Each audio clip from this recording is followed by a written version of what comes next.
ಅದಕ್ಕೆ ಮತ್ತೆ ಪೂರಕವಾಗಿ ಅವನು ಹೇಳ್ತಾನೆ, ಸರ್ವಾಣಿ ಮಧ್ಯಷ್ಣ್ಯತೆಯ ಭಗವದ್ಭಿರು ಚರಾಣಿ ಭೂತಾನಿ ಸುತಾಹ ಸ್ಥಿರಾಣಿ ಧ್ರುವಾಣಿ. ಎಲ್ಲ ಪ್ರಪಂಚದಲ್ಲಿರ್ತಕ್ಕ ಚರಾಚರಾತ್ಮಕವಾದ ವಸ್ತುವು ಕೂಡ ಸುತಾಹ, ನೀವು ನನ್ನ ಮಕ್ಕಳು ಅಂತ ನಾನು ಪ್ರೀತಿಸ್ತಾ ಇದ್ದೇನೆ. ಈ ಚರಾಚರಾತ್ಮಕವಾದ ಸಮಸ್ತ ವಸ್ತು, ಚರಾಣಿ ಧ್ರುವಾಣಿ, ಚಲಿಸುವ ಚಲಿಸದ ಚರಾಚರಾತ್ಮಕ ಸಮಸ್ತ ವಸ್ತುವನ್ನು ಕೂಡ ಹೇಗೆ ನೋಡಬೇಕು ಅಂತ, ಮಧ್ಯಷ್ಣ್ಯತೆಯ, ಅದು ನನ್ನ ಆವಾಸ ಸ್ಥಾನ, ಅದರೊಳಗೆ ನಾನಿದ್ದೇನೆ, ಅಂತರ್ಯಾಮಿಯಾಗಿ ಪ್ರತಿಯೊಂದು ವಸ್ತುವಿನ ಒಳಗೆ ನಾನಿದ್ದೇನೆ ಅಂತ ಸಂಭಾವಿತವ್ಯಾನಿ. ಆ ರೀತಿ ಪ್ರತಿಯೊಂದು ವಸ್ತುವು ಭಗವಂತನ ಪ್ರತಿಮೆ ಅಂತ ಗೌರವದಿಂದ ನೋಡಿ, ಪ್ರತಿಯೊಂದರೊಳಗೂ ನಾನಿದ್ದೇನೆ.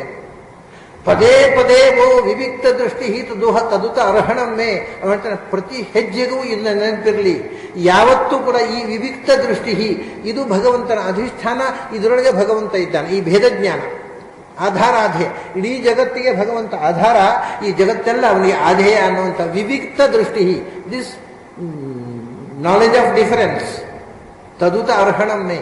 ನನಗೆ ದೊಡ್ಡ ಪೂಜೆ ನೀವು ಮಾಡುವಂತಹದ್ದು ಏನಿದ್ರೆ ಎಲ್ಲವೂ ದೇವರೇ ಅಂತ ತಿಳ್ಕೋಬೇಡಿ, ಎಲ್ಲದರಲ್ಲಿ ದೇವರಿದ್ದಾನೆ, ದೇವರು ಎಲ್ಲಕ್ಕಿಂತ ದೊಡ್ಡವ, ಉಳಿದು ಅವನ ಅಧಿಷ್ಠಾನ ಅಂತ ತಿಳ್ಕೊಳ್ಳಿ. ಅದು ಮಾತ್ರವೇ ನನಗೆ ಇಷ್ಟವಾಗಿರತಕ್ಕಂಥ ಉಪಾಸನೆ.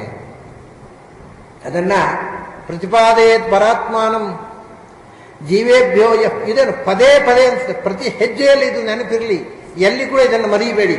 ಭಗವಂತ ಎಲ್ಲಕ್ಕಿಂತ ದೊಡ್ಡ ವಸ್ತು, ಉಳಿದದ್ದೆಲ್ಲ ಅವನ ಪ್ರತೀಕಗಳು. ಇದನ್ನೇ ಆಚಾರ್ಯ ಪ್ರಮಾಣ ಕೊಡ್ತಾರೆ. ಪ್ರತಿಪಾದಯೇತ್ ಪರಾತ್ಮಾನಂ ಜೀವೇಭ್ಯೋ ಪದೇ ಪದೇ ಭೇದೇನೈವ ಸವೈ ತಸ್ಮಾತ್ ನಮೈ ತಸ್ಮಾತ್ ಪ್ರಿಯೋ ವಿಷ್ಣು ಕದಾಚನ. ಭಗವಂತನಿಗೆ ಅವನಿಗಿಂತ ಹೆಚ್ಚು ಪ್ರಿಯನಾದವನು ಯಾರಿಲ್ಲ. ಎಲ್ಲಿ ಪ್ರತಿ ಹೆಜ್ಜೆಗೆ ಪ್ರತಿ ವಸ್ತು ಇದು ಭಗವಂತನಿಂದ ಭಿನ್ನವಾಗಿದೆ, ಭಗವಂತನ ಅಧೀನವಾಗಿದೆ ಅಂತ ಯಾರು ಉಪಾಸನೆ ಮಾಡ್ತಾನೆ ಅವನಿಗಿಂತ ಹೆಚ್ಚು ಪ್ರಿಯವಾದಂತಹ ವ್ಯಕ್ತಿಯೇ ಭಗವಂತನಿಗೆ ಇಲ್ಲ ಅಂತ ಆಚಾರ್ಯರು ಈ ಅನೇಕ ಪುರಾಣ ಶ್ಲೋಕಗಳನ್ನು ಕೊಟ್ಟಿದ್ದಾರೆ. ವ್ಯಾಖ್ಯಾನ ಹೇಳ್ತಾರೆ, ಯಾರು ಯೋ ಹರೇಶ್ಚೈವ ಜೀವಾನಾಂ ಭೇದದ್ರಷ್ಟ ಹರೇ ಪ್ರಿಯ, ಇದು ಇನ್ನೊಂದು ಗ್ರಂಥದಲ್ಲಿ ಹರಿ ಮತ್ತು ಜೀವರು ಇವರು ಒಂದೇ ಅಂತ ತಿಳಿಯದೆ ಯಾವತ್ತೂ ಇದು ಭಗವಂತನಿಗೆ ಅಧೀನವಾಗಿರ್ತಕ್ಕಂಥ ಶಕ್ತಿ, ಅದನ್ನು ಇದು ಪ್ರತಿಬಿಂಬ ಅದು ಬಿಂಬ, ಹೀಗೆ ಯಾರು ತಿಳ್ಕೊಳ್ತಾನೆ ಅವನು ಹರೇ ಪ್ರಿಯ, ಭಗವಂತನಿಗೆ ಇಷ್ಟನಾದವ.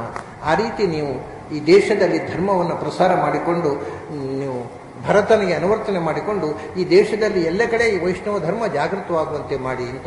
ಇದು ವೃಷಭದೇವ ಚಕ್ರವರ್ತಿಯಾಗಿದ್ದುಕೊಂಡು ಜನಾಂಗಕ್ಕೆ ಮಾಡಿರ್ತಕ್ಕಂಥ ಉಪದೇಶ. ಅವನು ವೃಷಭದೇವನ ಭಗವದ್ಗೀತೆ. ಇಂಥ ಸಂದೇಶವನ್ನು ಕೊಟ್ಟು ವೃಷಭದೇವ ಅಲ್ಲಿಂದ ಹೊರಟು ಹೋಗ್ತಾನೆ. ಮುಂದೆ ಇನ್ನೂ ಅವನ ಕಥೆ ಸ್ವಲ್ಪ ಇದೆ. ಅವನ ಅವತಾರ ಸಮಾಪ್ತಿ ಕಥೆ ಬಹಳ ವಿಚಿತ್ರವಾಗಿದೆ. ಅದನ್ನು ನಾವು ಇನ್ನೊಂದು ಬಾರಿ ಸೇರಿದಾಗ ನೋಡೋಣ. ಈ ಬಾರಿಯ ಈ ಭಾಗವತ ಅನುಸಂಧಾನವನ್ನು ಇಲ್ಲಿ ಮುಗಿಸ್ತಾ ಇದ್ದೇನೆ. ತಮಗೆಲ್ಲ ಅಭಿನಂದನೆಗಳು ಮತ್ತು